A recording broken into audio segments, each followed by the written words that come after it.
ना अफवाह है, ना सनसनी, ना हवा हवाई बातें, सत्य और तथ्यों के साथ खबरों की तह तक। नमस्कार, मैं हूं अभिनय आकाश और आप देखना शुरू कर चुके हैं प्रवाह साक्षी एक्सप्रेस तह तक। 11,600 किलोमीटर गूगल मैप पर सर्च करेंगे तो इतनी दूरी भारत और कनाडा के बीच निकलेगी। धरती की कुल परिधि की लगभग 1/4 दूरी। हवाई यात्रा के जमाने में ये दूरी भी एक दिन से कम वक्त में पूरी हो जाती है, लेकिन पिछले 1 साल में हुए घटनाक्रम के चलते दोनों देशों के बीच जो खाई बनी है उसे पाटने में अब सालों का वक्त लगेगा। हालिया घटनाक्रम के साथ ही आज हम भारत और कनाडा के 100 सालों के इतिहास की तह तक आपको लिए चलते हैं। सबसे पहले शुरू करते हैं शुरुआती दौर से। मॉडर्न हिस्ट्री की बात करेंगे तो भारत और कनाडा के रिश्तों की शुरुआत साल 1897 से आप मान सकते हैं। महारानी विक्टोरिया के डायमंड जुबली समारोह के लिए एक सिख सैनिक केसर सिंह वैंकूवर पहुंचे थे। कनाडा पहुंचने वाले सिखों का यह पहला जत्था था। उन्होंने कुछ सैनिकों के साथ कनाडा में बसने का फैसला किया। वे ब्रिटिश कोलंबिया में रुक गए। हालांकि कुछ सैनिकों को यहाँ के कठिन हालात, खासतौर से भीषण ठंड रास नहीं आई। वे भारत लौट आए। उसी समय कुछ भारतीय कनाडा में जाकर बसने लगे।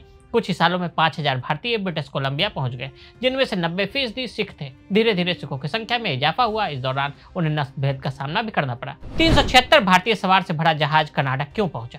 साल 1914 में सिखों के साथ कनाडा में एक बड़ी घटना हुई। कुमारोघाटा नाम से एक जहाज कनाडा के तट पर पहुंचा। जहाज पर 376 भारतीय सवार थे, जिनमें से अधिकतर सिख थे। ये लोग 2 महीने तक जहाज पर रहे, लेकिन उन्हें उतरने नहीं दिया गया। यहाँ तक कि खाना पानी भी उन लोगों तक मुश्किल से पहुंचा। अंत में ये लोग वापस लौटा दिए गए। कलकत्ता के तट पर जब ये जहाज पहुंचा तो अंग्रेजों ने गोली चला दी, जिसमें 28 लोग मारे गए। पंडित नेहरू ने किया कनाडा के संसद को संबोधित। 1947 में भारत आजाद हुआ। यहाँ से कनाडा संग उसके आधिकारिक रिश्तों की नींव पड़ी। 1949 में पंडित नेहरू कनाडा जाकर वहां के संसद को संबोधित किया। इस दौरान नेहरू और कनाडा के प्रधानमंत्री लुई सेंट लॉरेंस के बीच एक गहरी दोस्ती कायम हुई। कनाडा ने भारत की मदद खासकर परमाणु तकनीक के मामले में की। इसके बाद 1950 में दोनों देशों ने व्यापार समझौते पर हस्ताक्षर किए, जबकि वर्ष 1951 में भारत के लिए कनाडा का सहायता कार्यक्रम शुरू हुआ और कोलंबो योजना के तहत इसमें काफी वृद्धि हुई। कनाडा ने भारत को खाद्य सहायता, परियोजना, वित्त पोषण और तकनीकी सहायता प्रदान की। साइरस के जरिए कनाडा ने की भारत की मदद। 1954 में कनाडा ने भारत को साइरस यानी Canada India reactor utility services दिया। इस रिएक्टर जो मुंबई के पास ट्रॉम्बे में लगाया गया, ये रिएक्टर भारत के परमाणु कार्यक्रम का एक फंडामेंटल हिस्सा बना। इस दौर में दोनों देशों में कई अंतर्राष्ट्रीय मुद्दों पर काम किया। कोरिया युद्ध से लेकर स्वेज नहर का संकट हो, भारत और कनाडा एक ही पाले में खड़े नजर आए। 1960 के दशक में दोनों देशों के बीच उच्च आयोगों की स्थापना की, तो वहीं कनाडा ने कुंडा जल विद्युत परियोजना को बनाने में मदद की।